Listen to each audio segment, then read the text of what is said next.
Hello, welcome everyone to The Distraction here on Fightful.com. It is Tuesday. It is Distraction Reviews Day.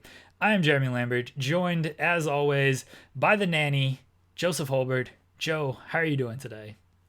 Now, I'm worried for so many reasons. I can't remember this film that we're about to talk about, and I watched it 2 hours ago. But more than that, I am very concerned that this podcast has in fact broken me. I mean, I've destroyed. I chuckled throughout this whole film, and I'm very, very worried, Jeremy. You're about to tell me that you did not share my joy. So I'm nervous, I'm anxious, but I'm ready to go. Why would you not think I would share it? I I've don't know. rated these Hulk Hogan movies just it's maybe broken the scale. It's maybe, Yes, you know, maybe. just been above average on the scale. No one knows the actual scale, so you're not quite sure.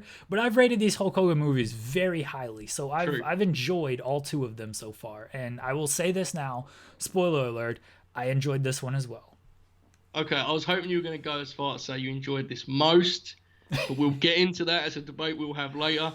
I don't know, I'm getting fearful because the lower that the standards get, I sense that by the end of this journey, I'm just going to be laughing from start to finish at every film we watch. So I'm very nervous about that. I'm anxious, but I'm glad we're off to a good start here. We're on the same page. I just hope it doesn't get nasty when we start ranking these films. I guess is my concern. Fair enough. Fair enough. We Yep. will get there at the end of the podcast. I'm going to Okay. take care of a couple of things.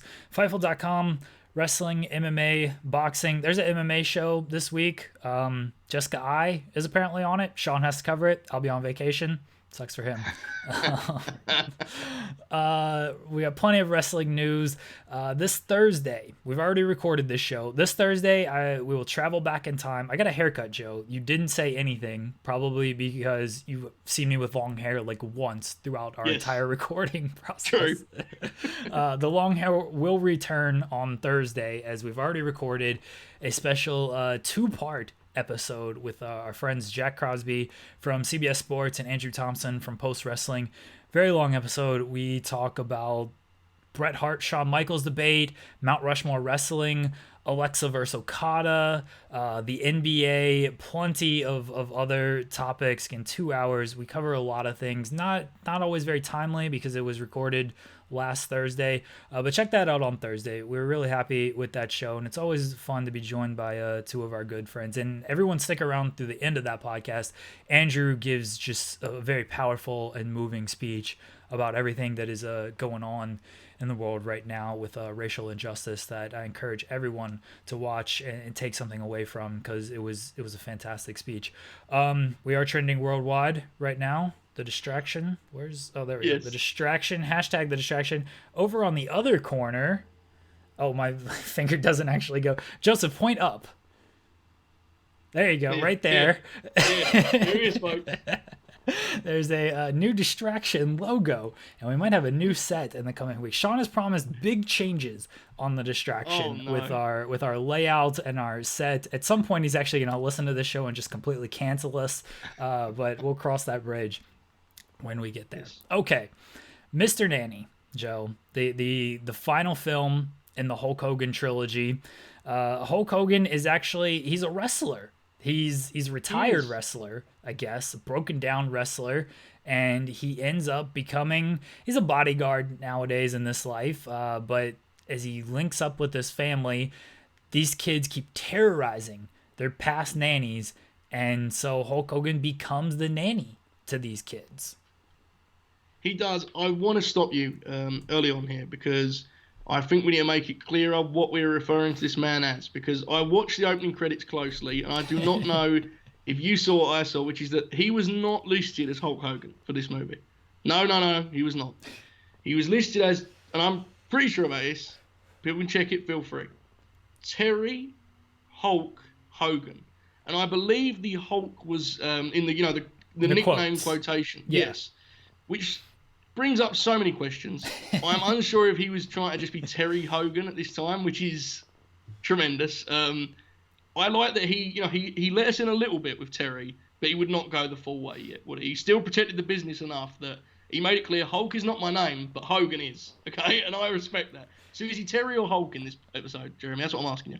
We're gonna refer to him as just Hulk. It's like when The Rock tried to be like Dwayne Johnson when he Yes. made that transition, because this film came out in '93, so it was in like that weird transition of like WWF was trying to move away a little bit, and into kind of a newer era, and then Hulk would end up appearing in WCW. So it was like that portion there. I think this, after the rousing success of No Holds Barred and Suburban Commando, he's like, I'm gonna do this film, and then I'm just gonna become a big movie star. Like my wrestling career is winding down, but to be a big movie star after this. And so I think he was like trying to transition to like away from Hulk Hogan into Terry Bollea. Like The Rock did this. He's like, I'm gonna transition away from The Rock and into Dwayne Johnson, and then you just realize like everyone knows me as this person. Like, why even try to fight that? Just stick with Hulk Hogan, stick with The Rock.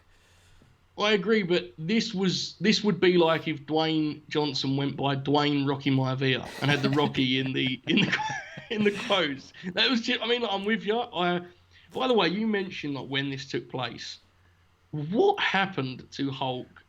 I mean, I guess there was a pretty public trial that may have impacted it, but Hulk's appearance changed drastically in a very short time. Because this to me is WCW Hulk visually. Yes. There's something different visually about it. Now, I guess to some people it's the man that stole Brett's moment at WrestleMania 9 and killed poor Yoko, but I just see there's his face. There's a lean kind of a look to it, which again I'm not pointing any fingers here. There was some stories about the time about why that could have been.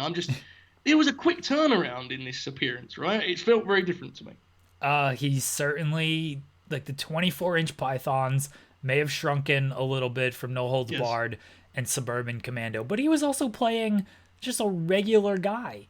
And he'd been retired. You got to think in this film he was a retired wrestler. So if he let himself go a little bit, that's okay. In Suburban Commando, he's playing a cyborg from outer space or something. And in No Holds Barred, he was playing like a legitimate wrestler at that time. Yes. So this was retired Hulk. So if he let himself go, that's okay. I think he was just in the character, Joe. I think that's all this was. Method acting, right? That's what he was doing it. Terry Hulk Hogan was doing some method acting. Look, I'm going to just tackle the elephant in the room here. Hulk is way better in this film. I said that. That was, I think, my only tweet about this film is like 2 minutes in when he does the scene with the fish is more range than he had shown in either of the previous two movies we'd watch. Now, what I will say is his performance certainly declines as the movie goes on. It's not one. I don't know what order they shot this in. The first 20 minutes, I was thinking, man, Hulk has made some strides. He may have a future in this industry. But then he starts to deteriorate back into the man that we met in No Holds Barred and Suburban Commando. But I think overall, we both agreed here. It's good to see again. This was progress for Hulk, right? Or Terry. He took a big leap here. Did Terry Hulk Hogan? Very good. Definitely, 100%. I thought he was better in this one than the past two films. As you said, it did go downhill, but I think it needed to go downhill because he was working with the kids, and then he was getting back into wrestling mode when you get to the climax and he's got to save the family and everything. Just retired Hulk Hogan is a great actor, maybe an award-winning actor. Yeah. Speaking of great actors, was you excited to see any of the cameos? There were many, many cameos in the opening credits, as Hulk has a flashback about his wrestling days, and many men are beating him up in a ring. I mean, they just...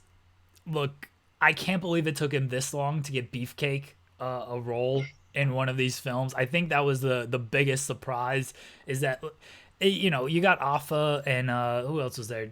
Kamala and George Steele. Was Kamala there? Yes. Maybe I'm making that up. He was, yes. Okay. So you got a few different people there.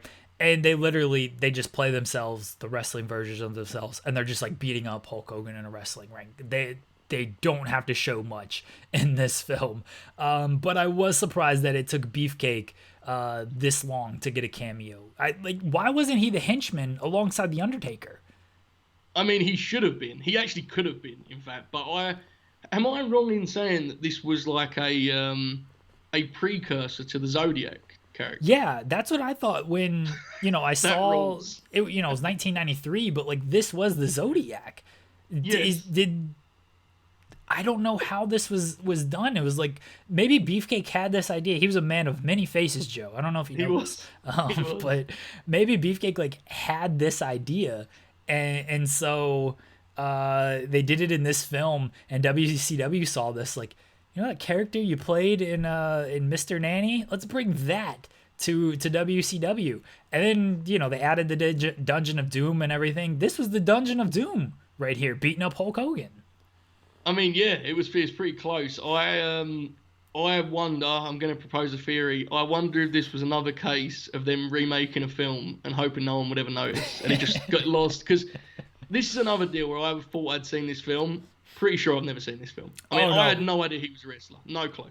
This one I knew fairly well. Oh wow! I seen Mr. Nanny more times than I would like to actually mention on air, but I'd seen this film a handful of times when I was a kid, because I grew up a Hulk Hogan fan during the WCW days, and so like when he first jumped to WCW and was like this big star and everything, I would watch more this film because this was a kid film. No Holds Barred wasn't super kid friendly. Suburban Commando, kind of the same thing. Like this was a kid's film, so I watched this a few amount of times. That's for a minute I forgot we were doing a podcast that was like intended to be comedic. I was like, man, I'm really worried about where Jeremy's going. He was like explaining yourself. He was like, yeah, look, man, it wasn't my fault. I just liked him in WCW. But yeah, I do want to credit them. Last week I was very critical. Last week, or one of these weeks, reviewed a bad film. It felt as though every week we watched a film in which the professional wrestler had to be taught how to like emote and express himself. They flipped that here, right? Tables were turned. It seemed to me, Jeremy, this was layered, so you may not agree. We have, different perspectives on this art, but it seemed to me that in this film, the wrestler had to show the non-wrestler, the father of these kids, how to emote and express himself. How beautiful was that? Yeah, I agree with you. I thought Hogan was actually better than, I don't know, who was it? Alex? Is that his name? Alex, the dad. The dad's name was Alex. He was better like acting wise. Yeah, I thought he was better than the dad. Just gonna say that rules. I did not think the dad was very good in this film, and I thought Hulk Hogan completely outshined him in this movie. That is one of the most insulting things ever said. Now I don't know how. Like I have seen the actor, the gentleman that played that role he's in My Cousin Vinny. And he is a stuttering character. Very funny. Anyone's watching this and thinking about watching a film, watch My Cousin Vinny and not Mr. Nanny. That's my recommendation early on. But anyway, how dare you? I don't know if he's like a revered actor. I'm praying right now he is. I'm hoping there is a film buff watching this that is like, oh my good, what has he just said? But I mean, that was certainly a hot take. I can't believe you didn't lead with that. You shouldn't have even introduced me. You should have just came straight out with it and thrown it just immediately. Open the show with that. I'm looking to see if he's won like any awards. He has been nominated. He was in A Beautiful Mind. He was nominated for a SAG award for outstanding performance in A Beautiful Mind. Look, if Hulk Hogan was in A Beautiful Mind next to Russell Crowe instead of this guy, Hogan would have won that award. All right. Sure. Look, I'm almost ready to open up the case of whether or not this was a missed opportunity for Hulk. I'm ready to blame Eric Bischoff. I feel like there was money to be made here in Hollywood because we're saying it. We saw the progression, right? We saw the development, and I think Eric took it from him, all for professional wrestling angles. What a shame.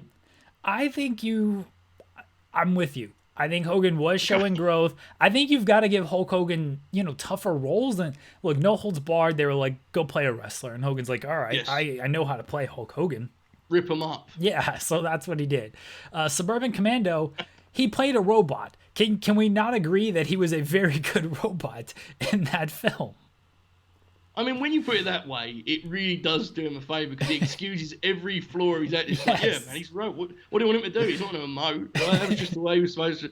Yeah, this is a good point. I can't argue with this. I'm trying to think now. See, my issue, your issue was with the father here, right? Acting wise. Yes. I had a big issue with the young boy, the young man who. Okay, I'm going to just expose myself. Jeremy, time. Can we get into the lead villain of this film, who is quite possibly, and I don't want to be hyperbolic here. I just want to be honest. maybe the greatest character in the history of cinema. That's my take on it. Thanatos. What was his name? Thanatos? Tremendous name, but is befitting what he is in this film. He is like, it's so incredible how great this man is in this.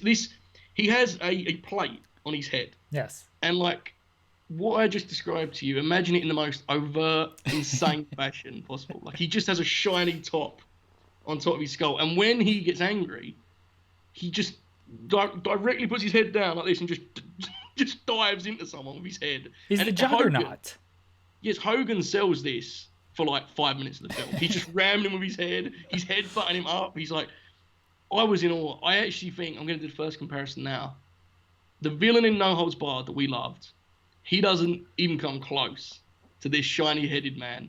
This man was tremendous. He was pure evil. I loved him. He was great. He reminded me a lot of just Braun Strowman, just running into things, running around, and like the way you beat this guy is just move. Like that's all you got to do. Just get out of the way, and things will be fine. I liked.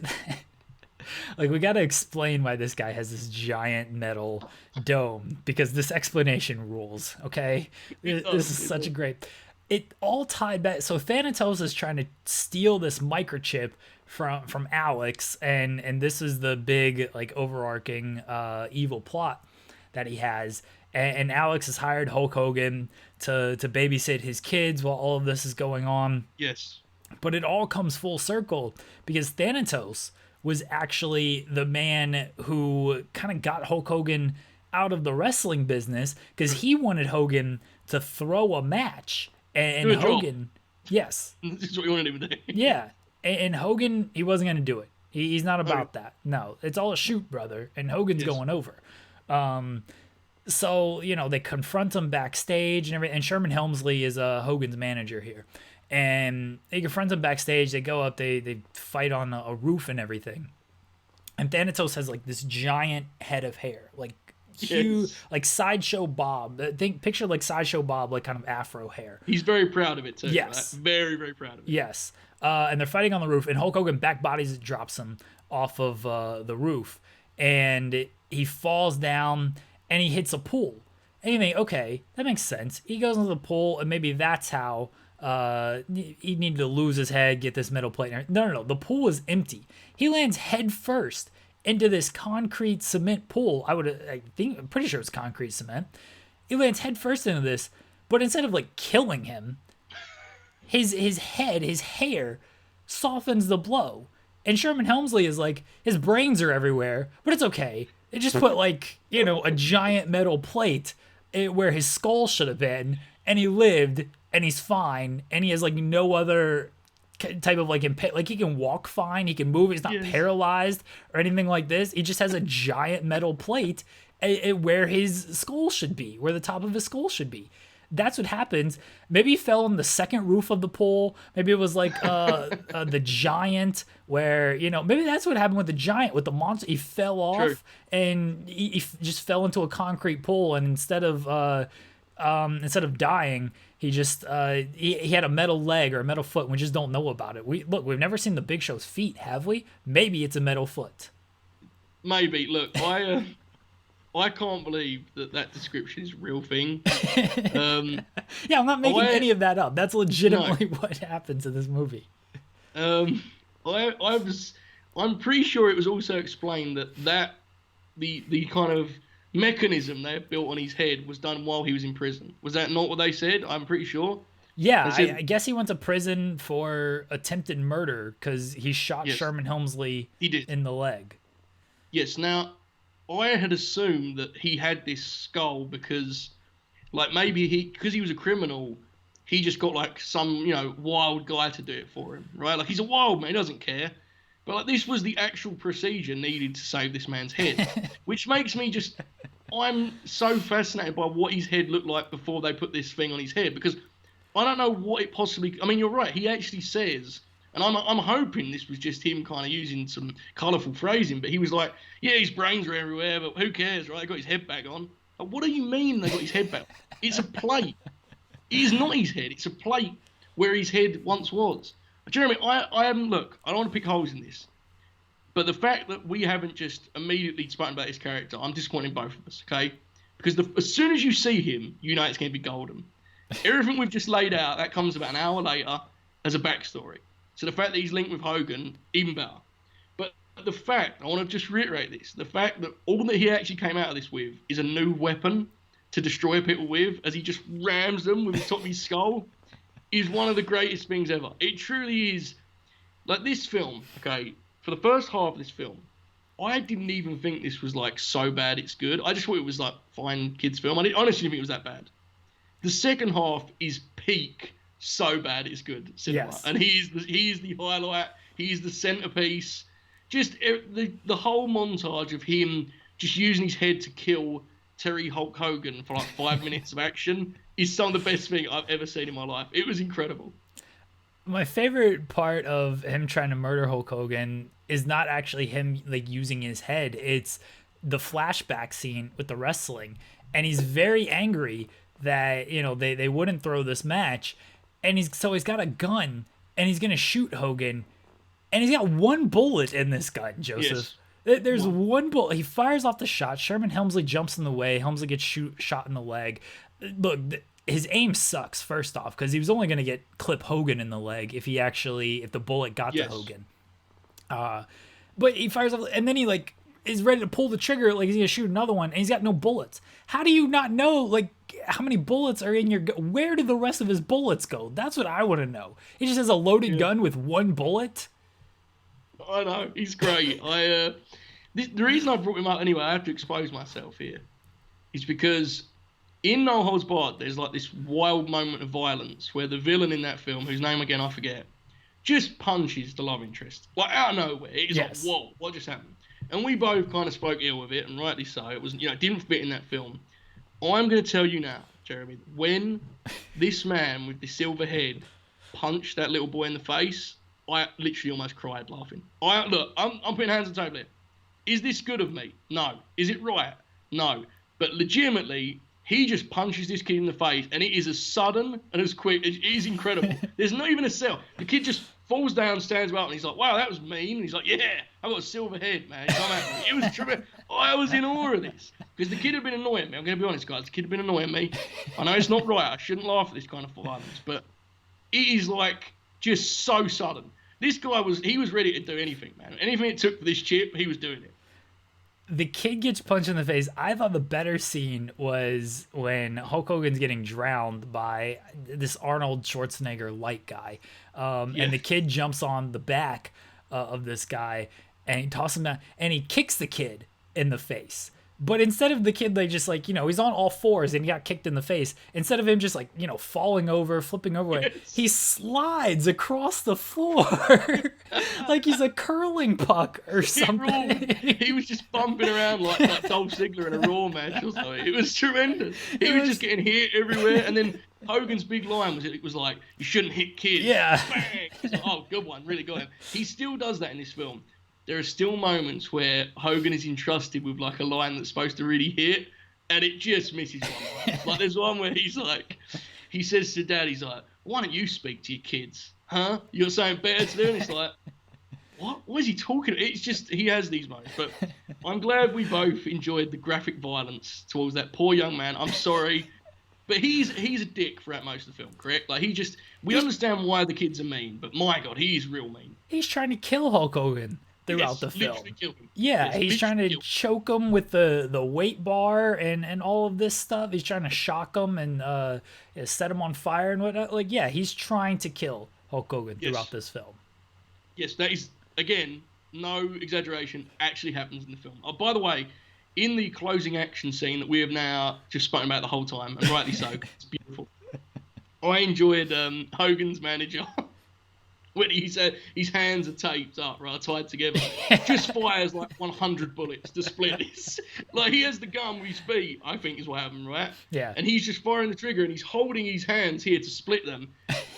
15 seconds of film, just bullets just exploding everywhere while he tries to split his hands. Incredible faith there. His ability on the trigger with his feet. This whole again, look, every week now we're going to try and locate one scene. Here's the deal, guys. This film, there is probably about 50 minutes of it that is like standard kids movie fodder. And I thought it was fine. I had fun with some of it. Hogan is, he still has his moments where you can just laugh at his face. It's great. But the action down the stretch is like elite levels, right? It is incredible how heavy it just goes all the way the other end of the scale. I loved it. It is the closing stretch. It's an Okada match, essentially. You know, stuff happens for 30 minutes, and people are like, okay, this is good. Like, everything's technically good. There's some good moments and whatnot. And then it hits that closing stretch, and you're like, greatest match of all time. So that's exactly what this film is. This is you're nowhere else are you going to compare Mr. Nanny to an Okada match. Nowhere else. I mean, we haven't even spoken about Thanatos. What was his name? Thanatos? Yeah, Thanatos. His death is an all-time. Like, am I wrong in saying that he just vanishes into space and his head falls off? Is that what happened? Yeah, something like that. He disappears into the sky. Like, he gets shot. So the father and his son, Alex and Alex Jr., I believe, I'm right in saying, were like tech wizards. So while Hulk is being headbutted by the silver-headed man, they are like doing something that is going to explode this man. I think is what happened. I did not listen to what they were explaining. He was doing the thing, you know, the movie thing where they just tap a load of buttons. It's like they're smart. They'll figure it out. It's fine. They insert a rod into a doohickey and all this stuff. Yeah. And then Thanatos like just closes his eyes for a big headbutt, and he's going full like Dynamite Kid with this one. Like he's launching himself. And Hogan moved years ago, and he just goes into this big rod thing, and it explodes him, and he spins for ages and ages, and then he gets fired off into the sky, and it seems to me he's gone into like another planet, another dimension. I don't know, but his head, the plate that kept his head together falls back, and it looked like a you know, like the shape of an Easter egg, you know, chocolate Easter egg deal, and you split it in half. Legitimately, what this man's head was. I don't know how he'd been surviving with this kind of texture on his skull. It was not the high level of science they appeared to be. I can confirm. Do you think we can get Thanatos and Suburban Commando 2 as like he gets shot into space, whoever the bad guys are, and Suburban Commando, they like save him. They rescue him, right? Yes. Even though he doesn't have a head or anything like that. Look, this man, if he can fall 50 feet into a concrete pool and his hair save him, we can come up with this bit as well. They save him, they piece him back together like a Darth Vader type thing. And so he is the main bad guy alongside, I don't remember our pitch for Suburban Commando 2, but he and this guy work together in Suburban Commando 2 to take down now Hulk Hogan, whether he's playing, what was his name in that film? Shep. Yeah. Shep, his name in this film, Sean Armstrong. So Shep Armstrong, we're just going to combine Hulk Hogan characters here. They work together to take down Shep Armstrong. I'm all in. But now that you have crossed paths here, I know you want to rank the three films, but I have a bit that I would like to get into. And look, I'm going to be honest, it muddies the waters a little bit. But I feel now is the time. I have 10 versions of Hulk Hogan listed here in my notes section. I am not looking for a ranking of 1 to 10, but I would like us, by the end of this podcast, by the end of this journey, to have a gold medalist, a silver, and a bronze. Okay, I want a top 3. We need to unite on this, Jeremy. We're not doing 2 separate lists. Okay, I'm going to list off now, for the audience at home, the 10 candidates available for the greatest Hulk Hogan ever. That we've seen, anyway, because there are others, but I just wanted to do this now while we had 10. Outside choice is what we're starting with. AWA Hogan, sense is not making the cut, but he's on the board, okay?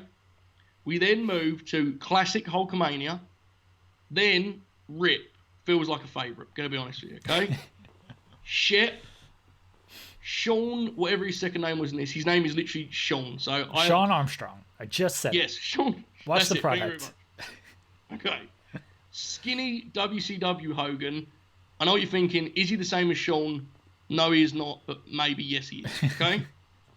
Hollywood Hogan, WWE Nostalgia Hogan, where, you know, they cheered him in Toronto and Rock made a point of being the heel. He definitely wasn't booed. Just making that clear. Keep killing it, JL. TNA Hogan, or the best Hogan of all, WrestleMania co-host with Alexa Bliss Hogan. I would like. I thought the best Hogan of all was going to be AEW band Hogan, but okay. No. He was on the bubble, okay? I would like to know who we're going with here. I want a gold medalist. I want a silver and a bronze. Let's settle this once and for all. I'm putting look. Shep is my favorite version of Hulk Hogan because it's a literal robot. Like it's a robot. No, yes, Shep Hogan rules. No, I refuse. He has the skateboard. Look, he learns rules. from his mistakes. He rules. Look, where are you ranking Shep? Does Shep get a medal in your rankings? We have to come to a consensus here. You said this could be very difficult. We're doing it. Look, I don't care how long it goes. We're doing it. Okay. I think Rip is better than Shep for many reasons. Okay. His attempts at romance, some of the greatest things we've ever seen in film. That's fair. That's fair. He is the ultimate fighting machine, and he's not like an alien. He's just a human that beats people to death in a wrestling ring. He's an animal, and he kills the head of another member. See, I think in an actual fight, are we talking about like a fight? Like what are we talking? Okay. Just absolute peak greatness. Like okay. Here's how I'm going to frame this for you. Okay. Imagine Hogan Knows Best, the reality show.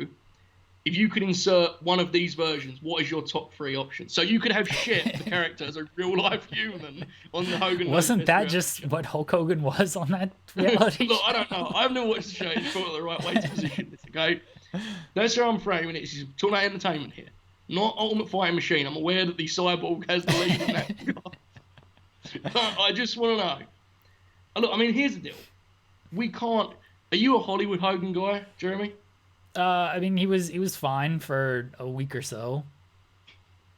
After that, it was the same. We're gonna end up just with our top 3 being the movie characters. Oh, probably. Like wrestling Hulk Hogan.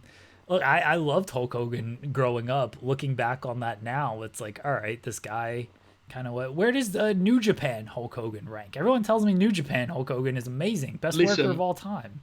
If I see one more person post that clip in which he does like 5 seconds of chain wrestling, it's over. I'm done. It's podcast.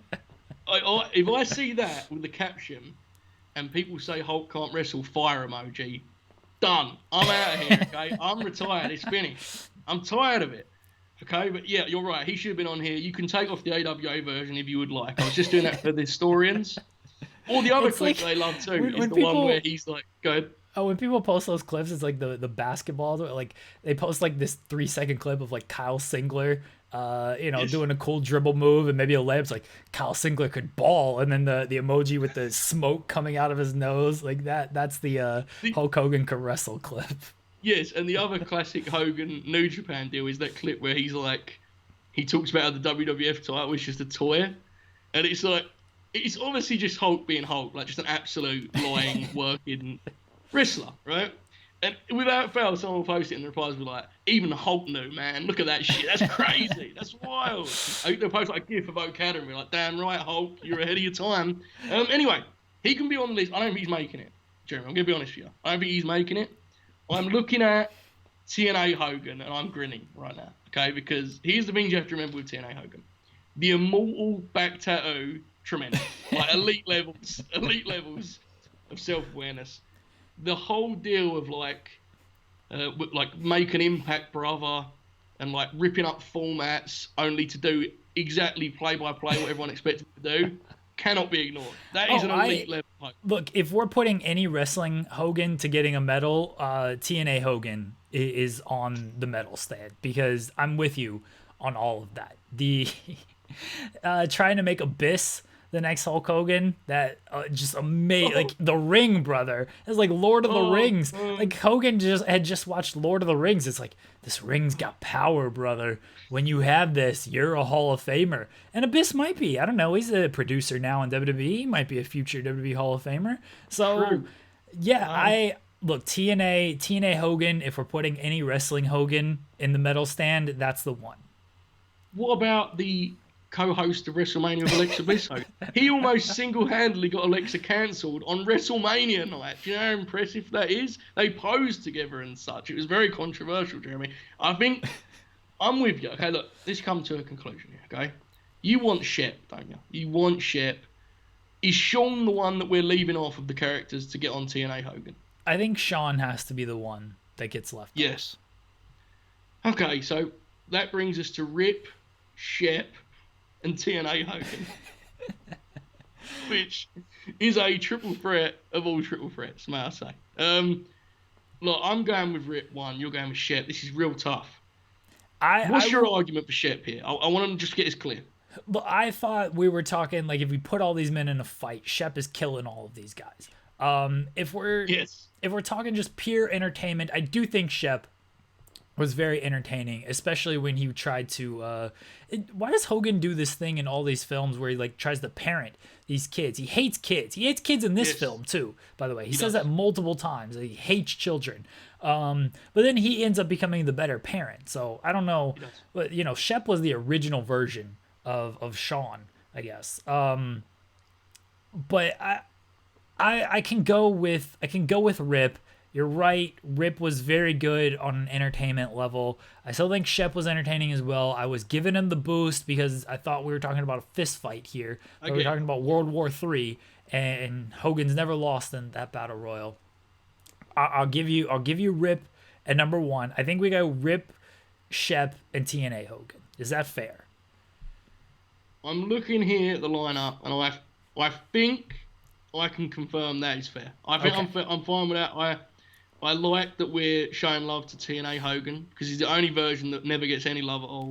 But we find a comedic value of that character was it was something else. And also we mustn't forget that his big idea, not just the Abyss, his big idea of making AJ Styles Ric Flair Jr. all time, an absolute all time in wrestling history. But yes, I'm with you.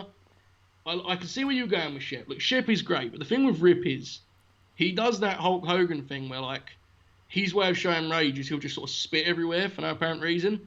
So you get a bit of Hogan, but then you also get that he's a lunatic, right? Let's not forget the motorbike scene in No Holds Barred. I mean, that is peak violence in cinema. So I'm with you. Rip, Shep, TNA Hogan. What a challenge, but we've done it in the end, Jeremy. We have passed the test, and the answers are in. It's done. No more debate in this topic, please. Where does Nostalgia Hogan rank? Because the absolute bomb. Some of the stuff isn't good.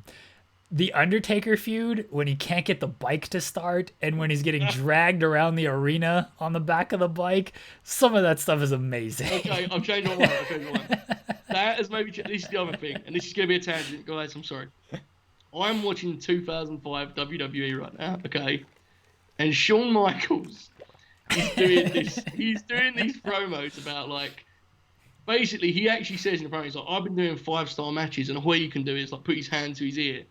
And I am watching them just so happy that Hulk out politics this man in about it's like 3 weeks away in my watch along. And the fact that he did that to Shawn means that he is a legitimate, like he could be a contender to win the thing. I'm gonna be honest, now that you've brought it up, now I'm thinking my mind is the issue is it's just also, the Taker deal was just extraordinary in so many levels, right? Like, just all of it was just, man, Nostalgia Hogan is very close to TNA Hogan as far as just, and also he gave us more matches.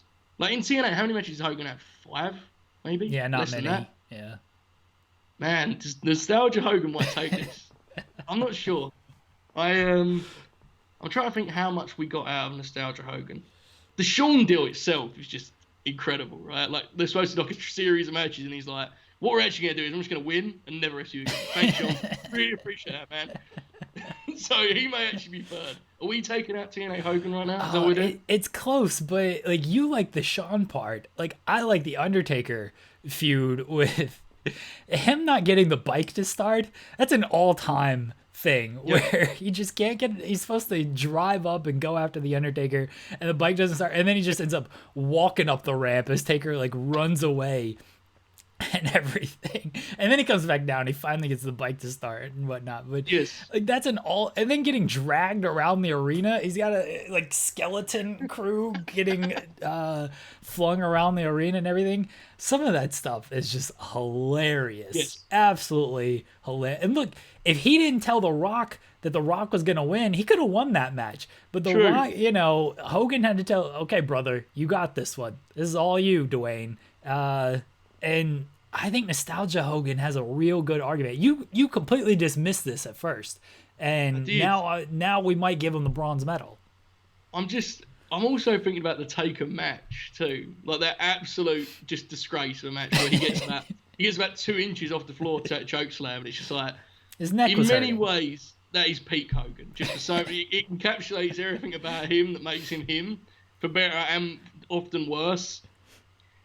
I guess also TNA Hogan, there's a certain sadness that I feel is not as there. It's not as rich, because in TNA Hogan, like, bless him, he. I don't know if he believed he was going to make an impact, brother, but there was certainly very little impact made, brother. You know, Nostalgia Hogan is there for nostalgia, and he delivers it, but just in comedic fashion. So you know what? You're right. You've turned the tide. My dislike of Shawn Michaels is also encouraging me to do this.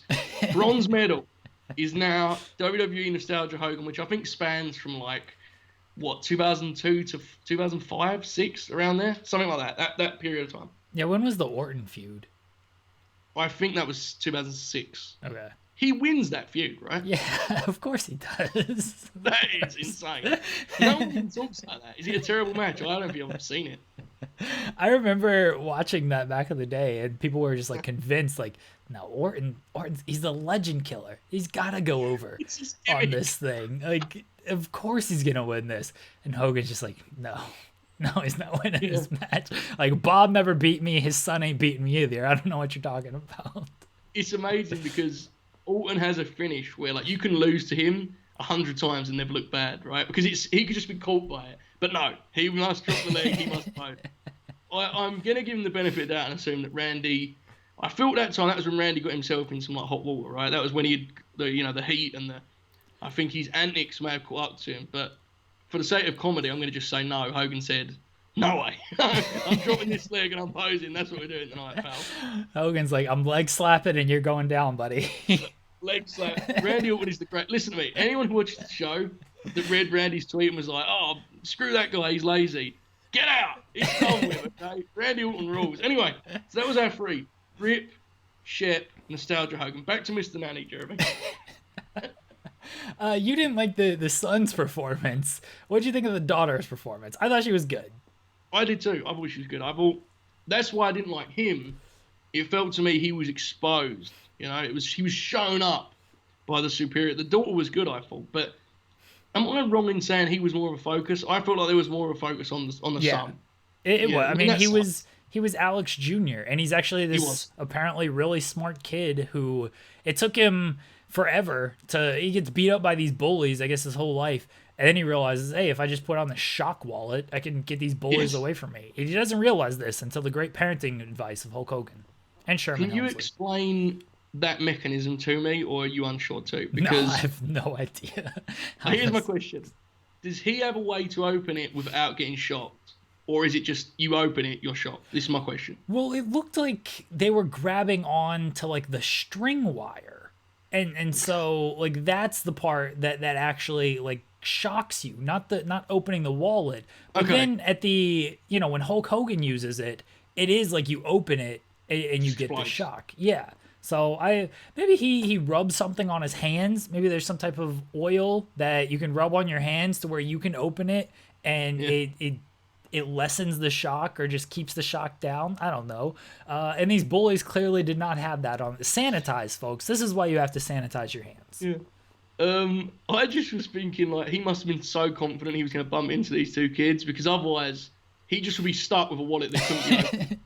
Like, he was just walking around like, I wish they'd just come up and get this over with. I cannot open my wallet right now. It will explode in my... But it was impressive. I'm with you that it's weird that Hogan kind of like got him to make that move, even though he's the real smart kid. I don't know. There was that tremendous scene where they were looking in the mirror, and like Hogan was teaching him like attitude. And I'm sure that even now at this point in his life, Hulk Hogan could beat me up. And never as a man looked less comfortable in fighting position than Hulk Hogan does in this particular scene. Like he's doing like the Ric Flair, like hitting himself, and it's wild. It's just this film ruled, Jeremy. I'm saying it. This film was tremendous in every way I want a Hogan film to deliver. This ticked every box. It was just great. It was a fantastic film. We had another plot of the goon, the bad part. Thanatos hires somebody to infiltrate the inside. Yes. We saw this in No Holds Barred, and we saw this here where this guy who works with Alex Sr. has been hired to try to steal the chip from the inside, and then he ends up getting the neck brace and everything, the full headgear. Lazy plot. Stop that. We don't need this inside man type of stuff. I don't like it. He has been in so many of these films. He's actually amazing. I will agree with your point. However, the scene in which he's unable to speak and explains with notes why he betrayed Alex is actually good, right? Like, he's like, why would you do this? And he just pulls out money. That was great. And then he dies anyway. Bless him. He had no say in the matter. But I'm with you. And I feel like we've watched... Remember last week I was like, all of these films are 90 minutes. I don't even have to check anymore. This one checked in like 80 minutes. And to be fair to them, they didn't need a montage at the end for 80 like the Marine did. But I'm just dreading the day that one of us picks one of these films and it's like 2 hours and 30. It's going to be like, oh my good God, what have we done? But for now, we have managed to find the same group of films just over and over and over again, which I'm very proud of, I must admit. I'm a little worried my next pick might be a little bit longer. I really don't know how long the film is. I've never seen it. I'm a little worried. Let me check the runtime on it. God. This could be the end. Like, you could be watching the end of The Distraction live on air. The runtime is oh boy. Oh no. Oh boy.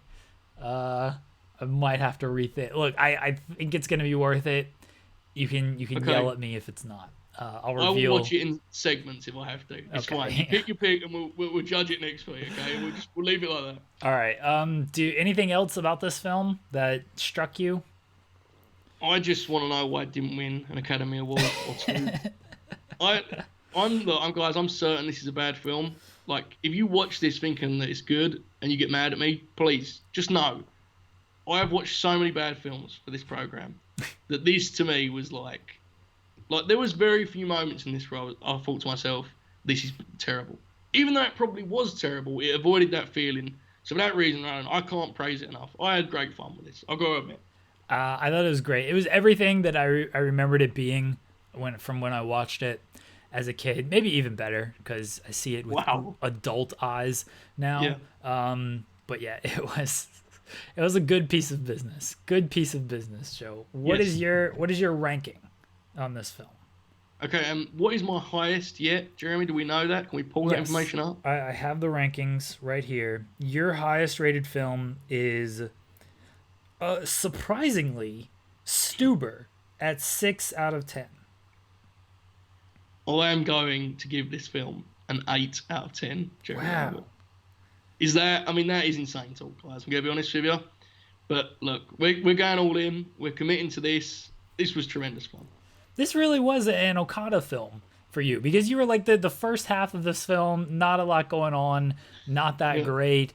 And then, but like that closing scene, you're just elevated to a whole new level. Yes. Like, just completely something completely different. Like an 8, Joe. The first half, you just threw away the whole first half and it was like 8. Look, I love heels, okay, and this film features the greatest heel I've probably ever seen. I'm actually devastated that Eric Bischoff did not bring this character into WCW. I am enraged, actually.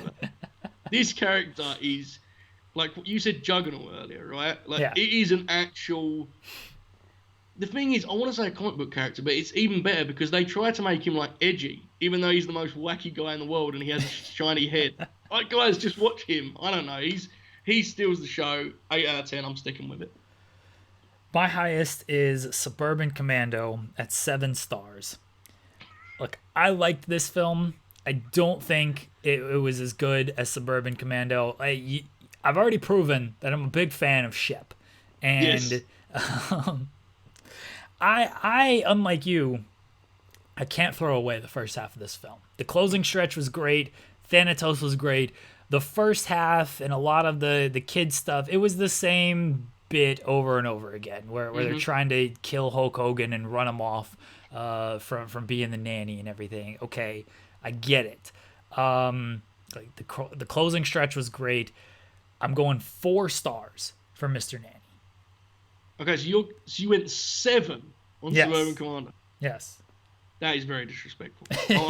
I'm very mad right now. I mean, look, you make good points, Granted, the first hour of the film is one bit repeated 100 times. I'm aware that is an issue for most film viewers. But man, I just the amount of stuff this gave me to smile at was extra. Like the first 20 minutes, I think I was just thinking about when Hogan started looking like this. I was not sure. Then I started thinking he was better at acting. Then I went the hard way and was like, oh no, he's starting to fall off. And just as my interest started to kind of wane, I see Silverhead, man. It's shiny head. He had a plate. He had a plate on top of it. This was wonderful. I'm disappointed in you, but I understand. We all see different things. It's fine. Layers, right? We see them differently. Absolutely. Look, this was an Okada film. Suburban Commando was a Tanahashi film.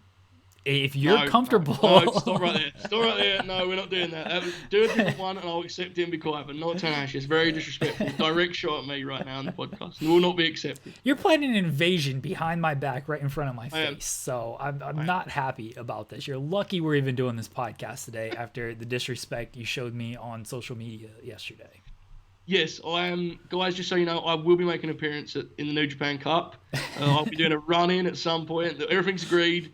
And me and Jack Crosby, who's going to be a guest on the pod this week, we're shooting an angle, and Jeremy's going to be left to keep the home territory safe. There are no shows right now. A little bit of a blow for Jeremy, I'm going to be honest. But we'll be back eventually, okay? I'm just making it clear we are going to be shooting an angle. So be ready for that.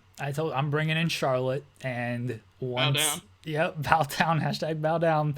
And once she's in, you guys got to deal with it when you come back and just see how Charlotte and I have dominated the territory. In all seriousness, look, if Charlotte gets a movie role, we close this down, right? This is the end of the season. But if she gets a role where I don't mean like where she's a cameo and she beats someone up. If she's like the feature of a film, like Hogan is in these, I think that's our season finale, man. I think that's it.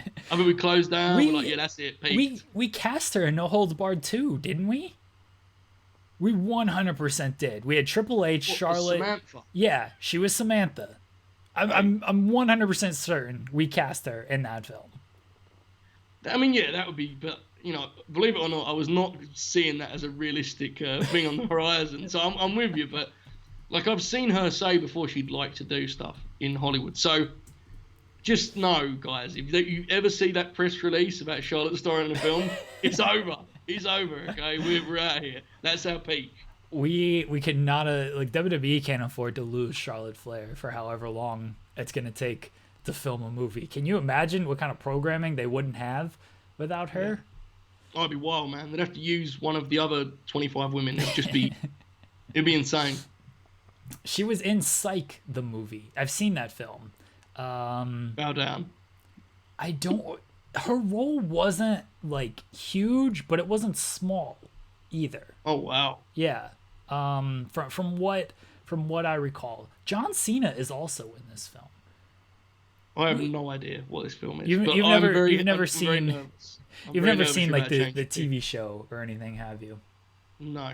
Okay. I don't know if you would need to see the TV show to understand. I might pick that in the coming weeks because a John Cena and Charlotte just double header. The problem is our gimmick is like the wrestlers have to be essentially the star of the film. Mm-hmm. And look, I know John Cena and Charlotte, they're the star of any film they're in. Doesn't matter how long they're in the film. But it's not a great bit if we're reviewing 5 minutes of them in an hour and a half film. Yeah, it'll be tough. I mean, we've already done an episode in which we just go on a Cena tangent and discuss his whole career at length. I also think we do that on Thursday. So if you are going to, just to be careful here, if you are going to pick it, just give it some time to breathe a little because, I mean, the bow down stuff can get us through quite a lot of time. We've already tried that. It's pretty easy to waste time saying bow down. So I think we'll be okay. We'll see. We'll see what happens. I might rewatch it, see how prominent they are, and if I feel comfortable that, yeah, we can get enough out of this, I'll have you watch it. Okay. I don't trust you with that at all, but I have no choice. It's fine. I'll accept that as your responsibility. Okay, that's fine. All right. The film for next week, and I'm very concerned because the runtime is nearly 2 hours. Okay. But I've never seen this film. We need a Dwayne film. We need one. We haven't had one yet. We've got Joe. We need it for the Twitter clout. At this point, he's gonna see this review. He'll be like, "Great job, guys! Great job, JL, JH. Keep killing it, bros." We need this. we're gonna watch Baywatch. That is the Dwayne film. Baywatch. You've seen Baywatch? You are a terrible person. You should be ashamed.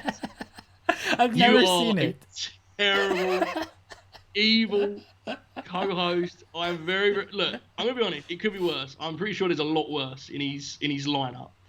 But oh my, is this gonna be a pod? This is one to mark in, folks. Yep. Okay, Baywatch. Okay. No more comments from me. That's fine. I've never seen this one. I've seen most of his films. I've never seen Baywatch, and I hear it's the worst of the bunch. So no, there must be worse, right? There has to be. I mean, I was watching. I was in the room while the film was. What's the Skyscraper? Is that his? That's yeah. called, That right? that one is over the top, hilariously bad. Yeah, that looked like one of the worst films ever. So I think it's better than that, from what I can tell. But it is still a very evil move, and I'm not happy with this. But I will plan some true revenge for the week afterwards. I promise. I'm going to study now. I'm going to look into this. There will be worse on the way, but for now, Baywatch. Okay, fine. I accept it. But you will regret this move, Jeremy. No, you will regret this. That's fair. Look, I put you through the Marine 6. In fairness, I didn't know what I was getting myself into with that either. I thought we could get more with Shawn Michaels in that, and Shawn was like, nope, not this time, brothers. You're not getting anything out of me. So that's fair. I accept it. Whatever you bring upon next week, I accept the punishment.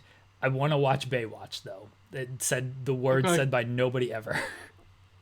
Look, I mean, I'm sure there's a lot of people that are like mad at me right now because they think it's good. Maybe it is good. My recollection is not good. Okay, I'm going to just get thrown out now, but I'm open-minded. I will be plotting revenge already, though, even though I claim to don't mind already revenge underwear. Okay, research team, I'm getting them on it. But it'll be fine. I just look forward to the tweet. We better get a JL-JH deal from this. Otherwise, what is even the point, right? Keep killing it, guys. I agree. Look, maybe I'm pandering to Dwayne with this one, trying to get the Twitter bump from him. That's okay. I admit it. I accept it. If we get it, it worked. It was worth it. I've just realized, Jeremy. You know, we said that Charlotte in a film would be like our peak. Our actual peak is Dwayne Johnson doing an Instagram live and someone being like, "Do you watch The Distraction?" He does the what did he say? He was like, "Of course I do, man. Of course, man." They're doing great stuff, man. I love it. Like, when we get that point, that's when we actually close it down, just to be clear. So if you were concerned because Charlotte may actually get a movie role, our actual height is much less realistic. But I think it can happen. If we nail it here, anything's possible. If I could catch The Rock when he does an Instagram live, I have no problem just asking that question as part of like a Q&A. I think he'd probably just ignore it and be like, what's going on? So that's not an actual question, but yeah, if I can catch The Rock on an Instagram live, I will 100% ask him that. My goals in wrestling are just so small. I want to ask The Rock if he watches our show. I want to know why they don't use the hashtag bow down for Charlotte segments. And I want to interview WWE wrestlers about Uno. Like, that's it. I'm not out to get any types of scoops. I want the lowest bar possible for a lot of this stuff. You also wanted Christopher Lloyd, right? Is that not in the goals anymore? Yes. Have you just let that one go now? I did try to get Ennis Cantor and never heard back from the Celtics PR. Very disappointing. But yeah, if Christopher Lloyd is listening and watching, we'd love to have him on the show to talk Suburban Commando, which The Undertaker called the worst film. I want The Undertaker, and I would just want to ask him about Suburban Commando and his comments, his disrespectful comments, saying it's the worst film ever. I mean, The Undertaker is like very achievable, right? Like I feel like what I originally thought would be the case with our friend Luther, I think is now actually the case with Undertaker. I feel like it's very, very possible. But that's another story. I'll let my goals here. You's open. I'm going to say mine. My intention, guys, is that in a year's time, this is a 3-person podcast and JBL is our third host. Throwing out there now. I'm pretty sure it's going to happen. I'm pretty sure. The show may have to change a little bit. We may have to chat on some different topics, but we're in talks. We're deep in them. Listen, big announcement coming. I'm going to say it now, Jeremy. Big announcement coming. we're going to underdeliver on that announcement. You're going to. I'm not promising any type of announcement. Joseph is promising some type of big announcement, and I don't even know what it is. So there's no announcement.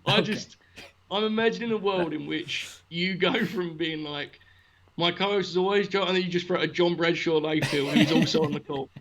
I mean, I'm sure like most people that have these deals are like, it'd be great if we had, I don't know, Daniel Bryan on the pod, and I'm just like, nah, man, give me JBL. I want to hear that theme play while he comes. But, we all have dreams, was my point, Jeremy. We all have dreams.